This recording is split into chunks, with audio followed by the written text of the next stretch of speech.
Então, sejamos todos bem-vindos. Estamos começando mais uma reunião pública das nossas tardes e noites de domingo, desejando que todos nós sejamos bem-vindos a esta reunião pública que todos os domingos estuda o Evangelho que nos trouxe Jesus e que se encontra no Novo Testamento na narração de Mateus. Temos aqui um convidado, vamos pedir para todos desligarmos aqui. Ah, está aqui, acho que eu consigo. Pronto, acho que eu consigo. Pronto, consegui. Desligar o microfone. Muito bem. Então, vamos começar hoje com a nossa mensagem inicial. E a mensagem é aqui do nosso querido livro Palavras de Vida Eterna. Esse aqui, trazido pelo Espírito Emmanuel até nós, pela mediunidade de Chico Xavier. Então, vamos ver a mensagem de número 40. Falei o nome do livro? Palavras de Vida Eterna? Acho que não. Falei? O título da mensagem é Enquanto Podes. E as palavras de Paulo, quer dizer, e as palavras são de Paulo, são destacadas por Emmanuel, estão na carta que ele escreveu aos Romanos, no capítulo 14, versículo 10. Diz-nos Paulo: Tu, porém, por que julgas teu irmão? E tu, por que desprezas o teu? Pois todos nós, compareceremos perante o tribunal de Cristo. Muito bem. E Emmanuel vai comentar as palavras de Paulo sobre essa nossa tendência, não é? Ao julgamento do nosso próximo.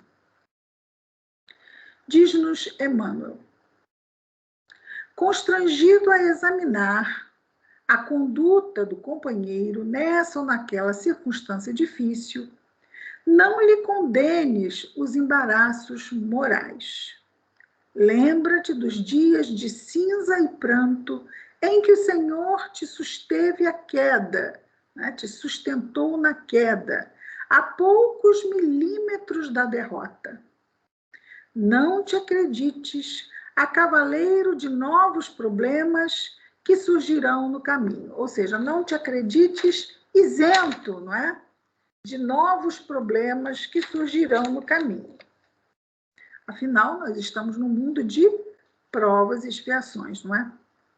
Todo serviço incompleto que deixaste na retaguarda buscar-te-á de novo o convívio para que lhe ofereças acabamento.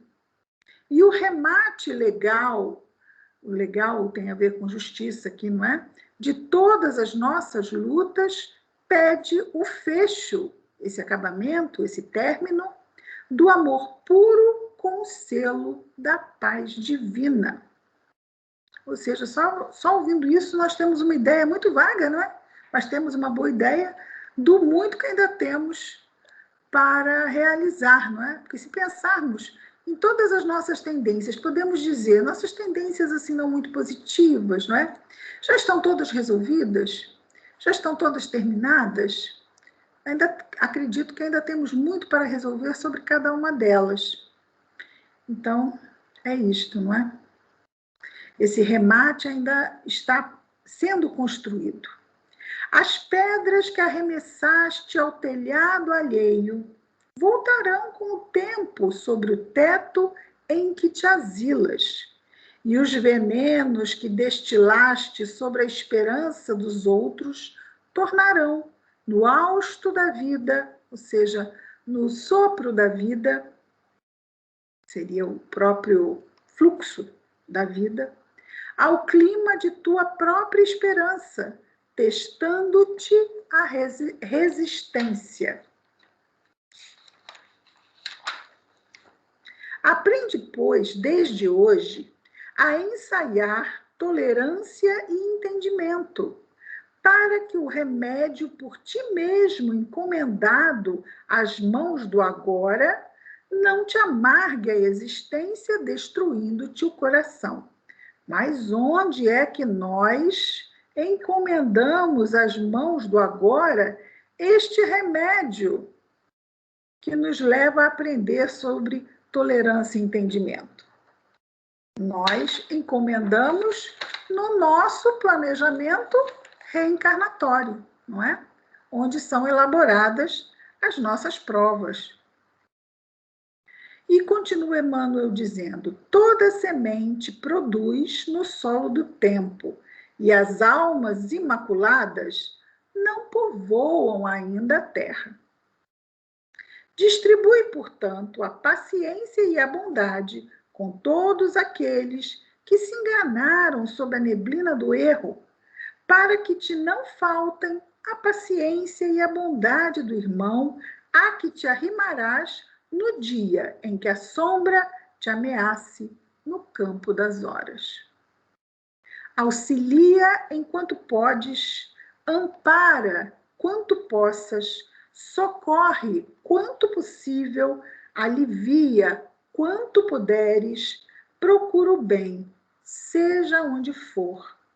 E, sobretudo, desculpa sempre, porque ninguém fugirá do exato julgamento da eterna lei. E nós também queremos ser desculpados, não é? Então, é uma questão mesmo de justiça. Então, vamos orar. Querido Jesus, Mestre amado, obrigado, Senhor, por mais este dia, por nos encontrarmos reunidos aqui em Teu nome, a fim de continuarmos aprendendo das Tuas lições. Ajuda-nos, Senhor, a melhor assimilá-las, principalmente quando nos chegam os exercícios para vivenciá-las no nosso dia a dia, Senhor.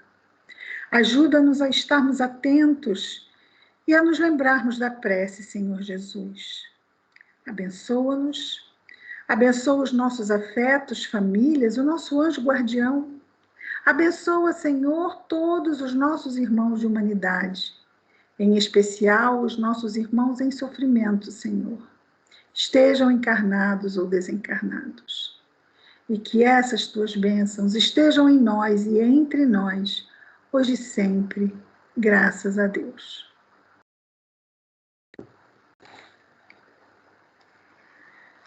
Muito bem, hoje estamos começando aqui, vou puxar para cá, o 27º capítulo da narração de Mateus. Lembrando que é o penúltimo capítulo de Mateus. Sendo que o 28º, ele é bem pequeno, não é mesmo um capítulo de conclusão. Este é o capítulo que fala deste momento final de Jesus entre nós, que é o momento do julgamento junto a Pilatos e da sequência que se dá na sua crucificação. Vejamos, então, o início do capítulo. E é bastante interessante, por quê? Porque a mensagem que vimos agora, que sempre é aberta aquele acaso que não é acaso, fala sobre essa compreensão e tentarmos evitar o julgamento junto àquele que erra. E neste momento nós temos logo no início uma figura que se destaca, que é uma figura que no mundo cristão não é muito bem vista, que é a figura de Judas Iscariotes, não é? Inclusive, no período da Páscoa, no sábado da Páscoa, logo cedo, quando eu era criança, que eu morava na zona norte do Rio de Janeiro, os postes todos das ruas tinham lá os seus Judas para serem malhados, não é? E era, assim, um clássico, mas estamos falando de muitos anos atrás. Acho que agora não fazem mais isso. Alguém sabe se fazem isso? Acho que não, não é? Não fazem mais isso, não é? Mas faziam muito. Então, às vezes deixam de malhar, de bater, mas o sentimento com relação a esse companheiro, não é muito positivo. A gente vai até entender por quê, não é? Não termos muitas vezes uma visão compreensiva. Mas vejamos lá. Ao raiar do dia, lembramos aqui que no final do capítulo 26 de Mateus, estava Jesus na casa de Caifás, não é? O sumo sacerdote. E ali ele foi, vamos dizer assim, tentaram armar para ele uma espécie de julgamento, qualquer coisa assim, para pegá-lo. Né? E armaram assim falsos testemunhos, e um dos falsos testemunhos é que ele teria dito que derrubaria o templo em 3 dias. Deixa eu ver aqui, se eu acho direitinho o que é. Para cá.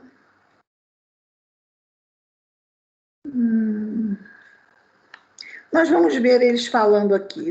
Vai voltar. Essa história vai voltar do falso testemunho que os sumos sacerdotes buscaram contra Jesus. Mas veja, isso foi a cena para o público, ok? Aquilo que se deu ali e que, inclusive, Pedro assistiu, foi a cena para o público, porque eles depois se reuniram em separado, porque em separado lá entre eles é que eles criavam as tramas e depois punham em prática. E o povo era aquela massa de manobra, né? Eles mobilizavam o povo para fazer, afinal, eles tinham muita influência sobre o povo, claro que tinham. Eram figuras extremamente representativas e respeitadas nas suas funções, vamos dizer, de tradição dentro do povo judaico. Então, nós entendemos o grau de influência que essas pessoas tinham dentro do grupo. Não se muda uma cultura de um dia para o outro. Está muito arraigado.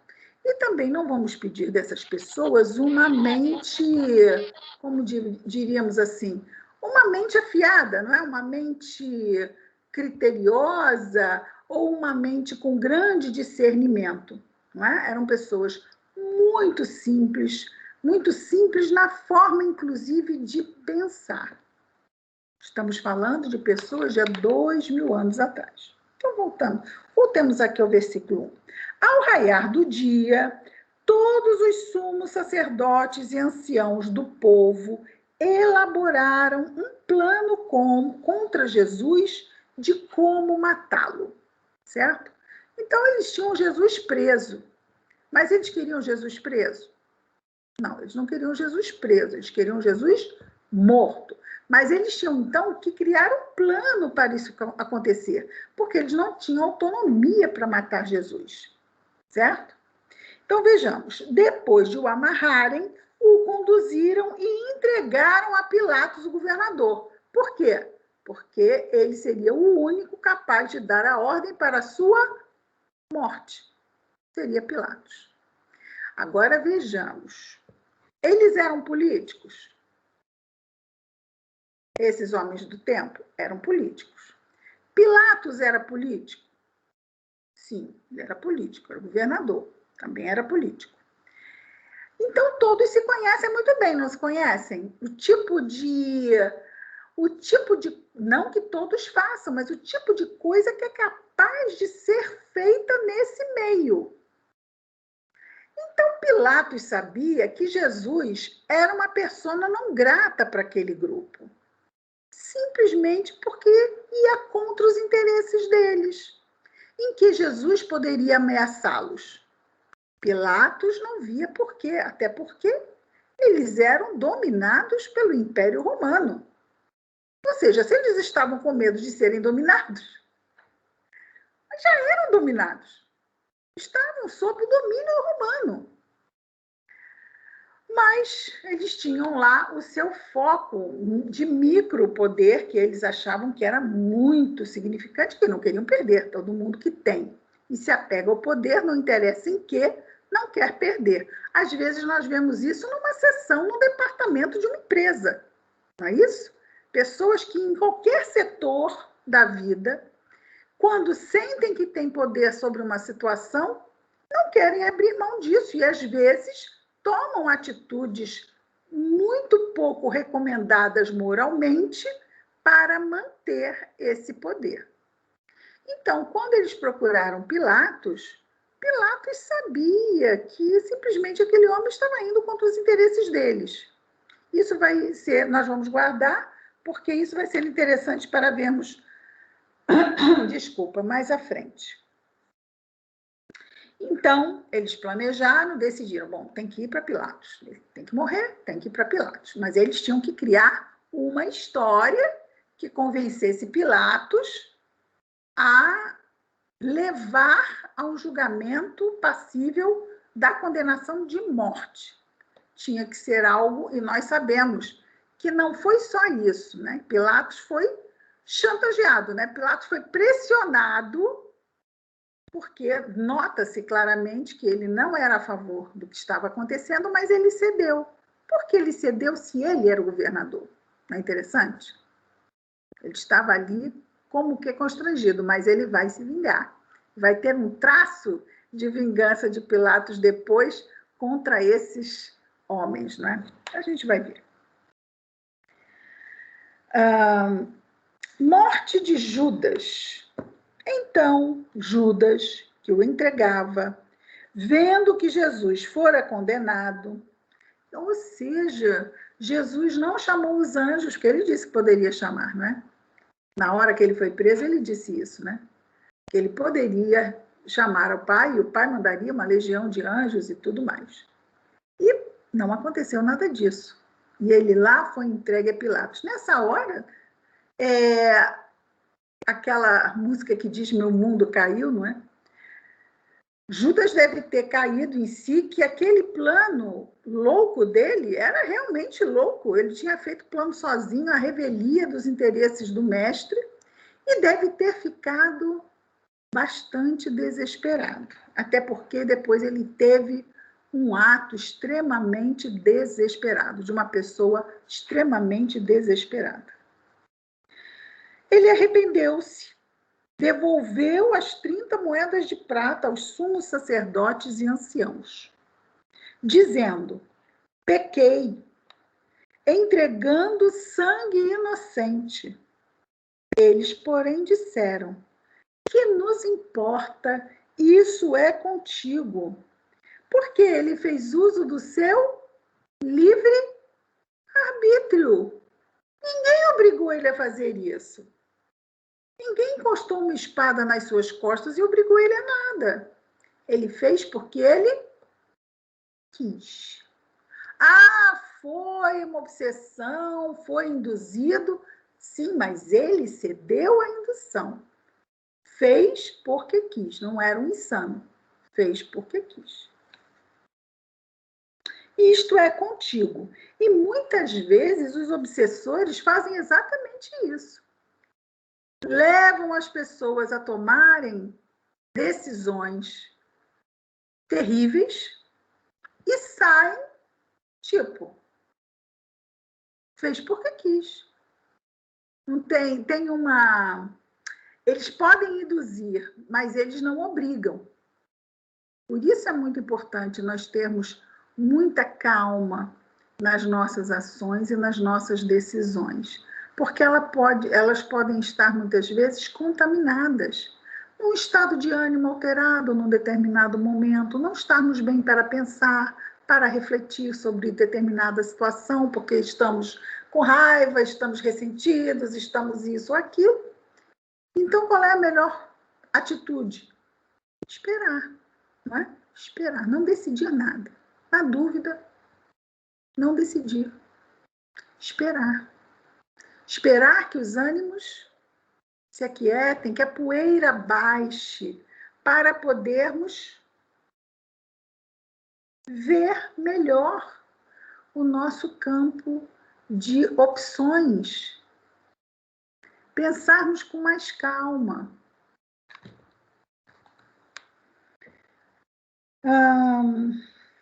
Isto é contigo. Arremessando as moedas ao santuário, retirou-se e foi enforcar-se.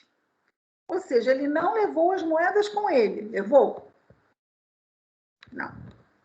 Ele jogou as moedas ao santuário. Interessante isso. O que é esse santuário? Vamos ver aqui mais à frente um pouquinho.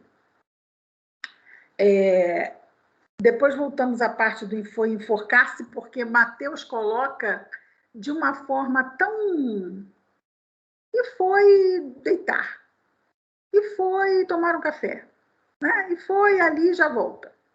Ele fala, ele não se impacta, ele não traz nenhum impacto a essa decisão de Judas, como se de repente ele quisesse dizer, não sei, isso é uma elucubração minha aqui agora, não é? Era o mínimo que ele podia fazer, né? Tipo, foi lá e se enforcou. Pelo menos isso. Não vamos mais falar deste assunto. Não é? Então, ele, arremessando as moedas ao santuário, retirou-se e foi enforcar-se. Ele jogou as moedas para doação no templo, para oferenda. Ok? E vejamos o que Mateus diz. Os sumos sacerdotes, tomando as moedas, foram lá e pegaram as moedas de volta. Disseram, não é lícito lançá-las no corbã. Então, o corbã é exatamente esse local das oferendas, que capta as oferendas. Não é lícito lançar essas moedas no corbã, visto ser preço de sangue. E é interessante isso, porque esse termo sangue não é? Remete mesmo a uma questão de assassinato, não é? Porque é um crime que estava sendo feito, uma morte. Mas uma morte infame, foi fruto de uma traição, e ele mesmo diz, Judas, não é? Sangue inocente. Então, Judas usa o termo sangue, os homens do templo usam o termo sangue, e dizem assim, Mateus, elaborando um plano, veja bem, 30 moedas de prata era muito dinheiro.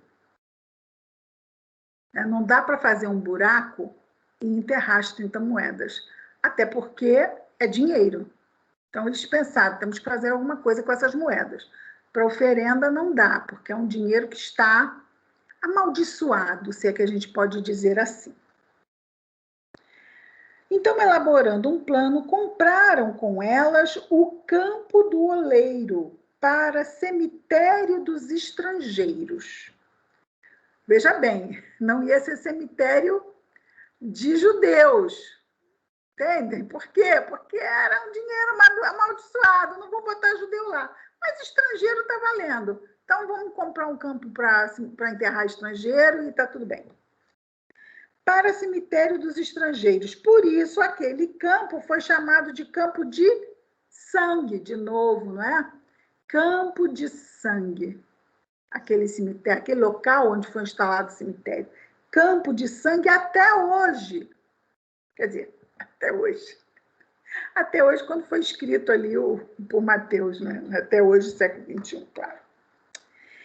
E no versículo 9 temos uma referência ao Antigo Testamento das profecias que foram feitas sobre o Messias. Temos lá. Então cumpriu-se o que foi dito através do profeta Jeremias. Ainda aqui, Mateus sempre fazendo a ligação da vida de Jesus com as profecias, a fim de atestar que sim, ele é o Messias. E temos lá então no profeta Jeremias. E tomaram as 30 pratas, preço do precioso, olha que interessante, preço do precioso, daquele que os filhos de Israel avaliaram e deram-nas. Os filhos de Israel avaliaram Jesus em 30 moedas.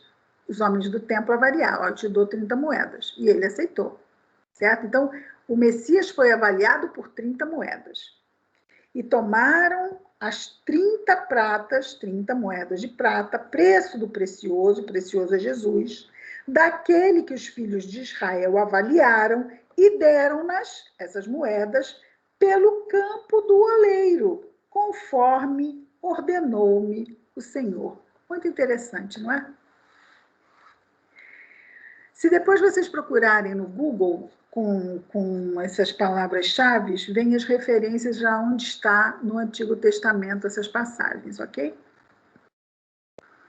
Vejamos, então, a próxima passagem, que é Jesus diante de Pilatos. Então, os homens do templo, para que Jesus fosse morto, não podia falhar o plano deles, levaram Jesus para Pilatos e entregaram a ele.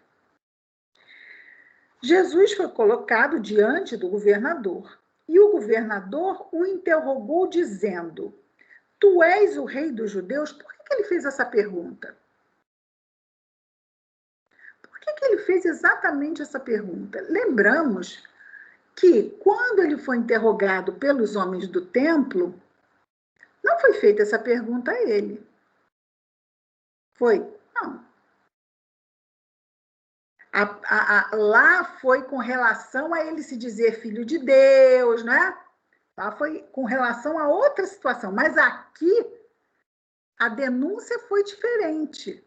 Foi que o que foi dito a Pilatos é que Jesus se arrogava de rei dos judeus. E isso já foi malicioso, porque o rei dos judeus era um e apenas um, que seria o imperador romano. E que, asseverando Jesus ser o rei dos judeus, ele seria um subversivo, seria alguém disposto a incitar as massas contra o domínio romano. Uma pessoa perigosa para o próprio Império Romano. Então, era importante para os romanos matarem aquele homem que se dizia rei. Rei não, imperador só César. Olha só que hipocrisia, não tem outra palavra, né? Eles viam mal até os publicanos, que eram os judeus que recebiam impostos dos judeus para passar para os romanos. Eram mal vistos. Ou seja, eles gostavam dos romanos? Não. Eles odiavam os romanos, não é? Que os tinham submetido. Mas porque gostavam muito de César, entregaram Jesus porque este homem está se dizendo e é um perigo, coisas assim. E aí a pergunta foi feita por Pilatos, não é? Tu és o rei dos judeus? Jesus disse, tu dizes. Pilatos pergunta a Jesus, Jesus responde.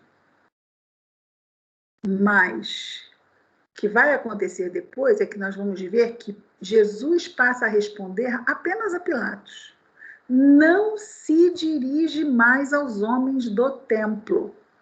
E Pilatos também vai admirar isso em Jesus, porque vê que ele está com a sua altivez em não se envolver mais com aqueles que o tinham trazido até ali.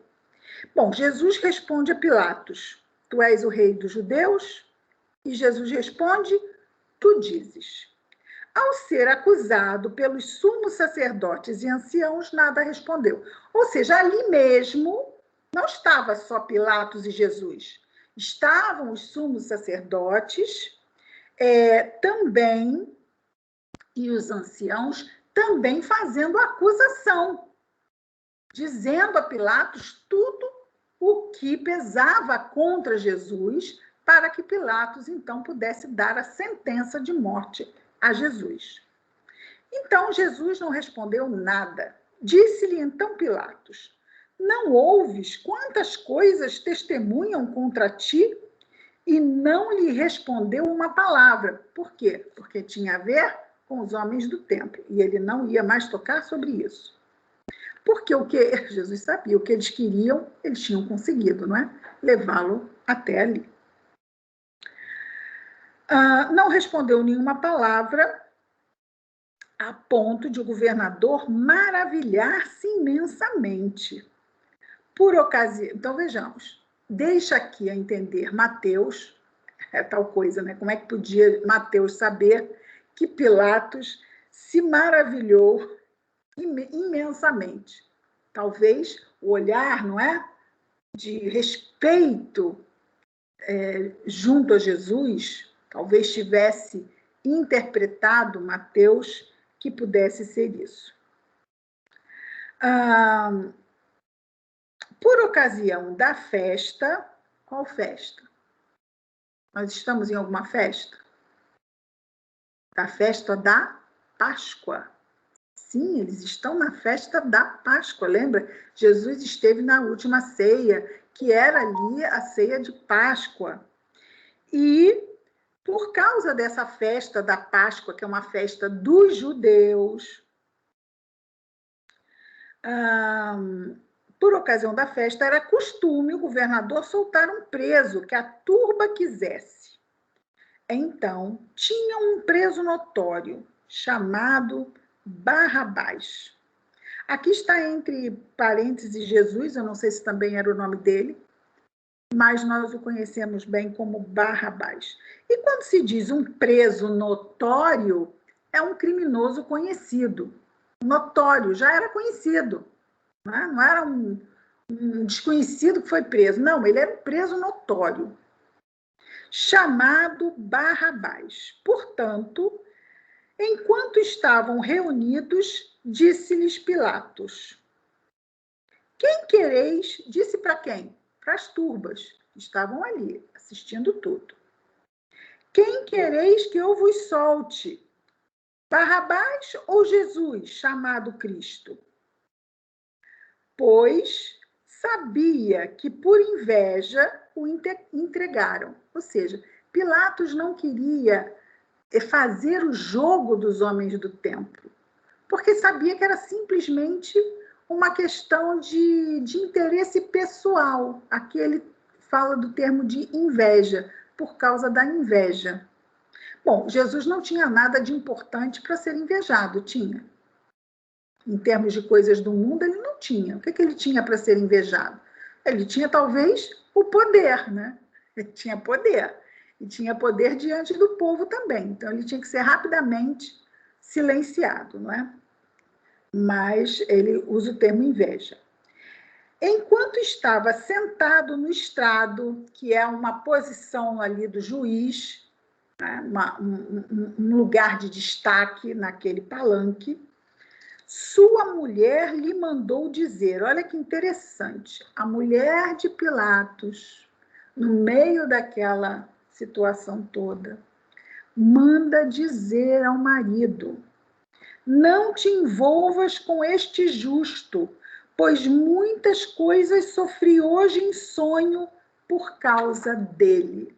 Olha, ela teve um sonho, que foi um sonho, vamos dizer, espiritual, não é? Onde ela viu que Jesus seria alguém que não seria bom para que o marido entrasse nesse jogo perverso que estava acontecendo ali, e mandou avisar o marido. E ele recebeu lá o recado da sua esposa. Os sumos sacerdotes e os anciãos persuadiram as turbas para que pedissem Barrabás e matassem Jesus. E é interessante porque nesse momento nós nos lembramos de um personagem contado por ele mesmo, que estava lá no meio da turba, instigando a população contra Jesus. Quem era? Vocês lembram? Numa obra dessas aí, que muitos de nós já estudamos, quem é que estava no meio daquele povo nesse momento, instigando contra Jesus e dizendo, soltem Barrabás, crucifiquem Jesus? Quem era? Georgina, quem era? Camilo Castelo Branco. Lá no livro Memórias de um Suicida, não é? Quando ele revê suas vidas passadas, ele chega ao ano 33 e se vê lá em Jerusalém. E ele diz que ele se vê, ele era mutilado, não é? Ali na imagem do projeto Imagem está, ele diz que era mau, que ele era mau. Era mau porque ele era muito ignorante e ainda muito, vamos dizer assim, não é? Muito inferiorizado na sua mentalidade. E ele diz que ele estava ali entre o povo, insuflando o povo contra Jesus e contra Maria. Ele diz isso lá, que ele falava contra Jesus e contra Maria. Então, nós temos Camilo Castelo Branco estava ali. A grande pergunta é, eu sei que nós somos muitos bilhões no 2021, não é? Mas se Camilo Castelo Branco estava lá, não é? Quem sabe um de nós não poderia estar também, não é? Mas não vamos esquecer, se o nosso Camilo estava lá como estava, que nós não seríamos uma das mulheres que andavam junto com Maria, né, gente? Vamos combinar, né? Não, se eu estivesse lá, com certeza eu estaria lá chorando do lado de Maria. Olha só, menos, né? Menos. Porque se fôssemos uma dessas mulheres, estaríamos nas esferas superiores, não é verdade? É verdade, verdade. Bom, voltando aqui. Então, os sumos sacerdotes e os anciãos persuadiram as turbas para que pedissem Barrabás e matassem Jesus. Em resposta, disse-lhes o governador: qual dos dois quereis que eu vos solte? Eles disseram: Barrabás. Diz-lhes Pilatos: que farei então de Jesus chamado Cristo? Dizem todos, porque estavam todos já instruídos, tanto a escolher quem eles queriam que fosse solto, ou melhor, eles escolheram quem eles não queriam que fosse solto. Não importava quem seria solto. Contanto que Jesus permanecesse preso, podia soltar qualquer um, né? Como também o que seria feito com Jesus. Que farei então de Jesus chamado Cristo? Dizem todos, seja crucificado. Ele disse. No entanto, que mal ele fez. Agora vem uma parte muito importante. Porque Pilatos, ele pergunta à turba o que ele deveria fazer, a turba responde. E vejamos, Pilatos era um homem ignorante? De forma alguma. Pilatos era um homem culto, era um homem que trabalhava o raciocínio, que trabalhava a forma de pensar. Então, ele leva a turba, ele tenta levar a turba a refletir sobre o preceito da justiça. Espera aí, mas vocês querem que ele morra? Que mal ele fez? Isso é uma pergunta que exige, não é? Uma pergunta que recorre ao bom senso, que recorre à lógica. Mas a turba tem lógica? A turba tem bom senso? Não. As multidões, elas assumem uma personalidade muito própria. Por isso ela é muito volátil e muito, vamos dizer assim, imprevisível. Nós estávamos revendo ontem um filme sobre o Império Romano. Era uma situação mesmo de uma cena num circo romano, de uma luta de gladiadores. E ao final da luta, um cai e não consegue mais se levantar, e todas as pessoas, né, a turba que está ali assistindo, levada por alguns que começaram a pedir, né, que eles faziam assim, com o polegar para baixo, para pedir a morte.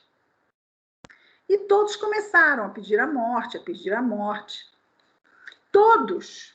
Enquanto isso, um romano que tinha chegado, mas ele era o filho de uma pessoa importante, ele tinha chegado há pouco tempo, tinha chegado muito ferido, mas já estava melhor. Ele estava ali sentado, assistindo aquilo, vendo aquele homem que, na verdade, não era um gladiador, ele era uma pessoa que tinha sido presa, e estava sendo agredido por um gladiador.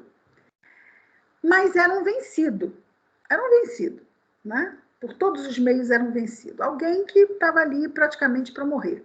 E nós vemos no rosto dele que ele está assim, pensando se ele vai escalar ou vai fazer alguma coisa. Tem uma hora que ele se levanta e diz assim, vida, vida, e começa a gritar e a botar o dedo para cima. Gente, é muito interessante como é que o ser humano é influenciável. Porque alguns o conheciam, começaram a levantar o dedo. Daqui a pouco, o rapaz que estava com a espada aqui quase entrando no corpo, toda aquela turba que um minuto antes estava decidida a ver morrer, porque mais um com uma certa influência, mas só certa, tá? Mas é que ele levantou com tanta determinação e foi tão positivo naquilo que acabou também contaminando, e daqui a pouco estavam todos com o dedo para cima e o rapaz não morreu. E eu digo porque influenciar uma turba no momento em que ela está muito acalorada é algo muito, como é que eu vou dizer assim, muito possível e de consequências imprevisíveis. Porque uma pessoa fora da turba pode dizer, eu jamais faria isso. Mas dentro da turba pode ser que ela se surpreenda com o que vem a fazer, não é? Infelizmente, nós vemos nos casos até de, como se chama aquilo? Linchamento, não é? Muitas pessoas que participam de linchamento, pessoas que são tranquilas, mas que de repente entraram naquela onda, que é quase como se fosse uma onda, e não vamos esquecer que Jesus falou para que nós vigiássemos e orássemos para que não caíssemos em tentação. E que nós não podemos esquecer que nós temos um passado e que nós estamos atentos a nos mantermos na luz. Mas devemos nos manter muito atentos a não entrarmos em situação de sombra, porque nós não sabemos que tipo de gatilho certas sombras podem ter sobre nós, né? Esses gatilhos podem ter ações sobre nós. Então, a melhor coisa é nós nos mantermos sempre com um pé atrás. Com relação a quê? A nós mesmos. Evitando certos locais, certas situações, certas companhias, certos programas que podem vir a nos perturbar e nos tirar do caminho que nós elegemos para as nossas vidas, sabendo que a nossa força está naquele que nos fortalece. Porque força efetiva ainda em nós, temos a força da nossa vontade, não é? Mas ainda somos fracos. Por isso existe no Salmo, tudo posso naquele que me fortalece. E se nós nos afastamos daquele do alto que nos fortalece, nós podemos, por invigilância, daí Jesus diz para vigiarmos, não é? Mas por invigilância, que seja por um pouco tempo, por alguns minutos, o suficiente para nos botar numa frequência sombria e de nos comprometermos para com a nossa própria consciência. Então, nós devemos sempre estar muito atentos a quem? A nós mesmos. Não é? A nós mesmos. Essa situação da multidão, ela teria muitos atenuantes há 2000 anos atrás. Hoje nós temos muito menos atenuantes, porque já sabemos muitas coisas e já temos um nível de moralidade muito superior à moralidade do povo de há 2000 anos atrás.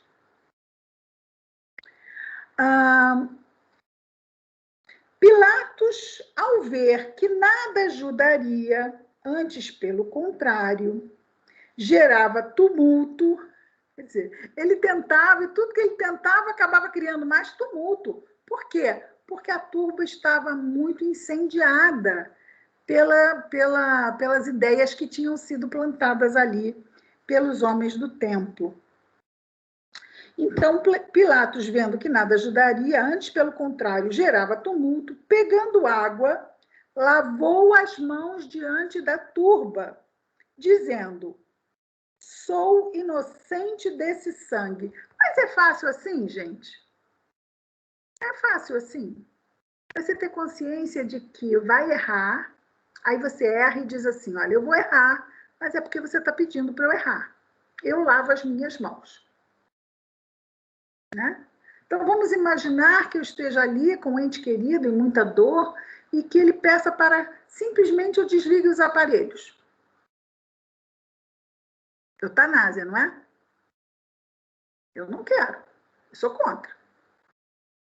Mas eu quero, é uma vontade minha, você só vai fazer porque eu quero, que se eu pudesse levantar, eu ia e desligava, mas não consigo. Faça isso pela nossa amizade, pelo nosso não quer, blá, blá, blá, blá. E se a pessoa dissesse assim, ok, eu vou fazer, mas eu lavo as minhas mãos. É você que está pedindo. Funciona assim? Ah, então a pessoa diz, fez só porque o outro pediu, mas ele está isento. Ele não está isento, porque a mão que foi lá desligar os aparelhos era a mão dele, não é? Então ele não está isento. Não adianta lavar as mãos e dizer, olha, eu estou fazendo porque você está me pressionando para fazer. No máximo, eu vou ter o quê? Um fator atenuante, certo? Eu posso ter um fator atenuante. Ah, eu não consegui ver a dor de um ser amado. Ok, pode ser um fator atenuante. Cabe à justiça do alto julgar, não é isso? Mas fato é, eu atentei contra a vida? Sim, eu atentei contra a vida, né? Então ele lavou as mãos. Mas olha que interessante a reação da turba. Então, Pilatos disse: sou inocente desse sangue, isso é convosco. A mesma resposta que os homens do templo deram a Judas, não é? Isso é contigo. Você fez porque quis. Agora, Pilatos também tem. Isso é convosco. Vocês quiseram. Em resposta, todo o povo disse: o sangue dele caia sobre nós e os nossos filhos. O que será que isso quer dizer? Eles estavam muito preocupados com o que estava acontecendo? Eles tinham qualquer tipo de ideia do que eles... Tipo assim, quer saber? Se tiver alguma maldição em cima disso, pode cair sobre nós. Pode cair sobre nossos filhos também. Quer dizer, primeiro, não acreditavam, porque se acreditassem, não diriam uma coisa dessa. Podiam até querer sobre eles, mas estão dizendo para cair sobre os filhos? É porque eles achavam que estavam fazendo o que era certo. Afinal, eles foram induzidos ao erro pelos anciãos, pelos sumos sacerdotes. Então havia erro neles? Não, porque os sumos sacerdotes não erram. Os anciãos, os que dirigem o povo judeu. Se eles estão falando, é porque é. Então nós estamos seguros, isentos. Ninguém usa a própria razão. Eu estou falando porque alguém disse para eu fazer. Desculpa, eu estou fazendo porque alguém disse para eu fazer. Eu estou fazendo porque alguém disse que é o certo de eu fazer. Mas espera aí, eu acho que é certo fazer? Porque isso é importante no nosso livre-arbítrio. Não, eu estou fazendo porque fulana disse que é o que eu tenho que fazer. Sim, mas eu vou fazer porque fulano está dizendo que é o certo a fazer. Mas quem vai responder sobre a consequência? Sou eu ou fulana? Então, se sou eu tenho que decidir pelas minhas razões e não pelas razões de fulana. Isso é muito importante. Então, se eu decidir qualquer coisa, eu tenho que estar consciente. Sim, eu estou decidindo e eu vou assumir as consequências disso. Não, eu estou decidindo porque fulano falou, para eu decidir que não vai ter consequência. Isso é muito ingênuo, não é? No mínimo, não é? É muito ingênuo. Então, vejamos que era um povo ingênuo e ignorante que estava sendo usado na sua ignorância. Era muito conveniente? Era muito conveniente, não é? O atenuante dessa turba é gigante. o que torna o agravante dos anciãos e dos sumos sacerdotes igualmente gigante. Porque eles sabem que estão usando de artifícios para enganar o povo, induzindo ao erro para cometer um crime. Então, o povo pode estar indo ingênuo, crente, crédulo, enceguecido, mas aqueles que os estão induzindo, esses serão responsáveis, sim. Certo? Então, quando nós temos consciência, não adianta tentar passar para o outro. Como no caso de Pilatos, ele tinha consciência. Não adianta ele dizer, mas eu não sabia. Não, ele sabia. Já o povo não sabia. Então, vejamos que são duas participações com peso de livre-arbítrio totalmente diferentes. Os homens do templo, a turba e Pilatos.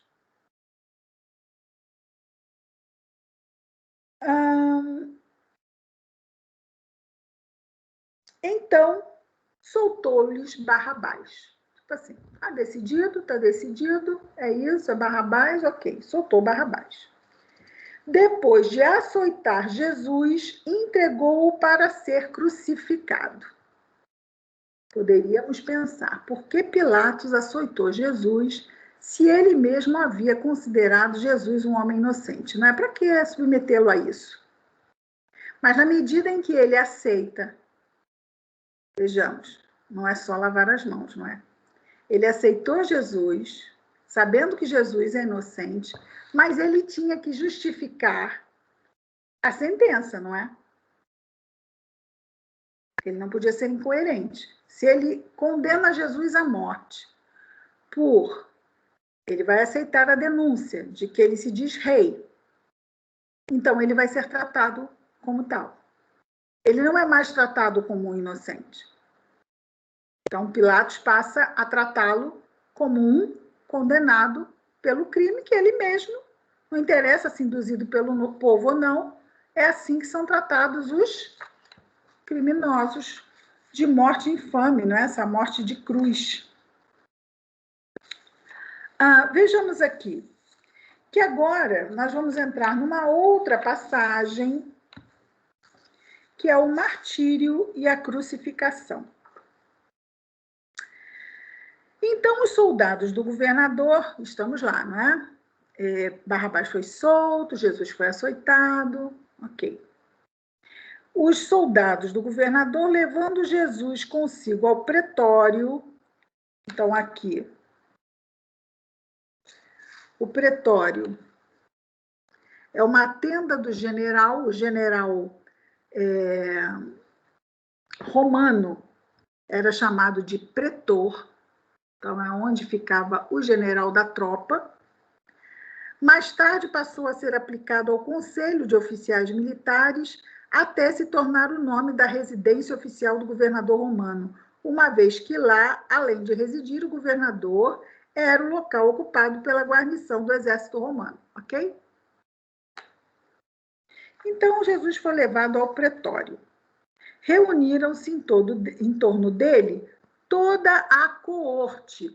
Essa coorte não é a corte do rei, não é a corte dos nobres, não. É coorte, com 2 Os.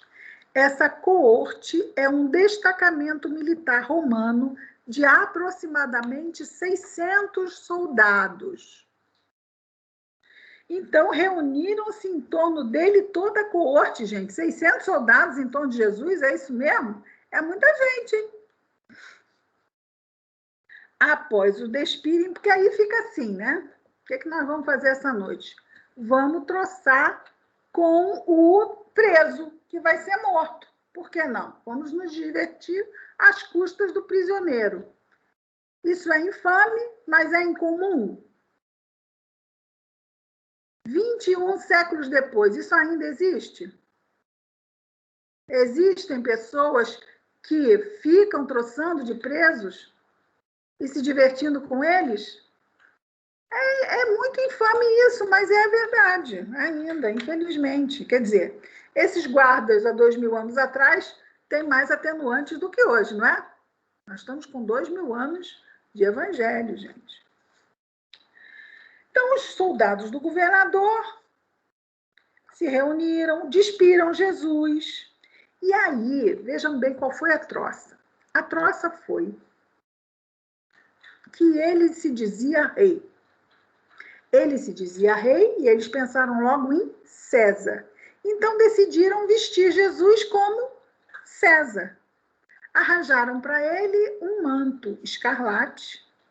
E como se vestia César? Era o manto, a coroa e o cetro. Ok? Vamos manter isto aqui na nossa lembrança. Envolveram-no com um manto escarlate, trançando uma coroa de espinhos, puseram-na em sua cabeça e um caniço na sua mão direita. Então, isso caracterizaria quem? O próprio imperador. Ele não se diz rei dos judeus? Então, está aí o rei dos judeus. Ajoelhando-se diante dele, afinal ele era o rei, não é? O ridicularizaram dizendo, salve, rei dos judeus. Cuspindo nele, tomaram o caniço, que seria o cetro, e batiam na cabeça dele. Depois de o terem ridicularizado, despiram-no do manto e vestiram a sua veste. Então, de novo, tiraram a veste só para fazer este remedo, né, esta troça de muita perversidade, e depois botaram de novo, mas mantiveram nele o quê? A coroa de espinhos, ok? Nós sabemos. E o conduziram para ser crucificado. Acontece que nesse momento, Jesus já se encontrava muito enfraquecido. Aí nós pensamos assim, ele se encontrava enfraquecido, mas ele curava leprosos assim. Ele podia refazer a sua imagem, não podia?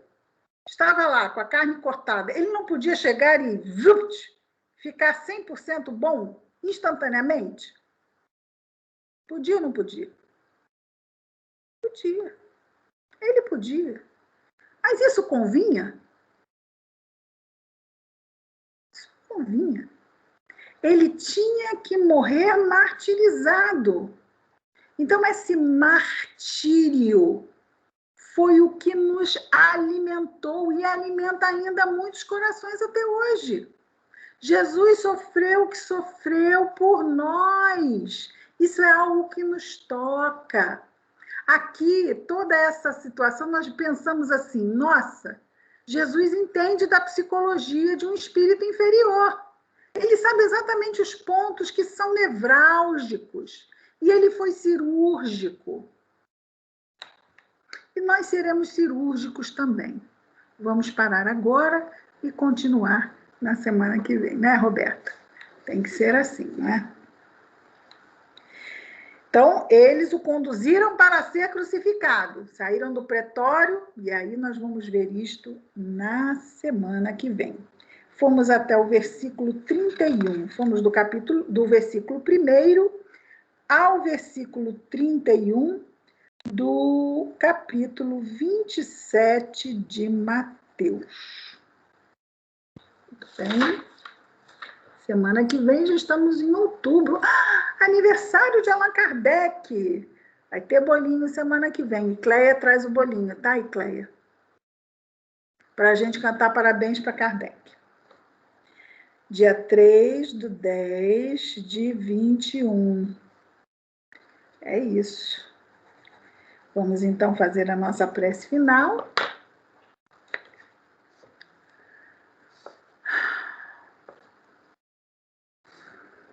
Querido Jesus, Mestre amado, obrigado, Senhor, pela oportunidade bendita de entrarmos em contato mais estreito com a Tua passagem entre nós, Senhor, e aprendermos tanto, tanto, tanto de Ti. Abençoa-nos, Jesus, em nossos esforços, em nossos dias, em nossas noites. Em nossos momentos felizes e em nossos momentos de angústia, Senhor, abençoa-nos. Que a Tua paz, Senhor Jesus, esteja conosco onde quer que estejamos, com quem quer que estejamos, hoje e sempre. Graças a Deus.